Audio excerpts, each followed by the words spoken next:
Pak hem heb je die hand, die jaren weet. En dan wil die jas in de kop en dan laat hij vallen. Maar net jij vallen, dat is het kop hangen. Wat een denk je, net vallen.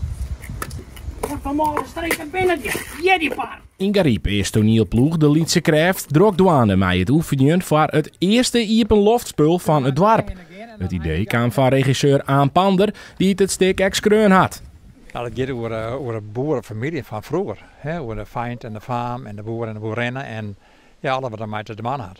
Ik wil ook net volle verklappen vanzelf, hè? Want je had maar boven het oerblijven voor de meesten die het komen zullen. Ik slag nog net maar om. Nou wat het is, kan nog komen. Ik ga niet mijn jelte meidje. Als je maar lokkig mij naar binnen. Ja, het is toch wel heel bijzonder.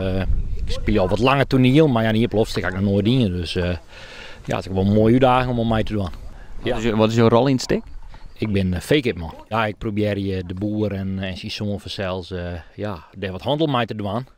En ontnood slaagt dat nog net zo goed. Maar ik had dus wat een luchtige rol, want het stuk zelfs is wel wat zwidder, er gebeuren wel wat slimmere dingen in. En ik had wat een luchtigere rol dus. Maar je, ja, alleen nog wat extra heer. Nou, kom maar mij naar de bleek. Dan zien we zien dat dat bokker wat zeer nog had. Het is wel echt super leuk om mij te spelen, zeg maar. Ja. En hoe is het voor die? Ja, wel leuk. Dus kun je mij spelen, maar iets leuks of dingen doen. Is het moeilijk? Nou, het is soms wel de haast. Wel stukjes waarvan je denkt van ja, dit moet wel echt volle langzaam. Het is echt wel moeilijk om het alle taaltjes maar wel uit te spreken. Ja, ik ga er heel erg zin in. Ja.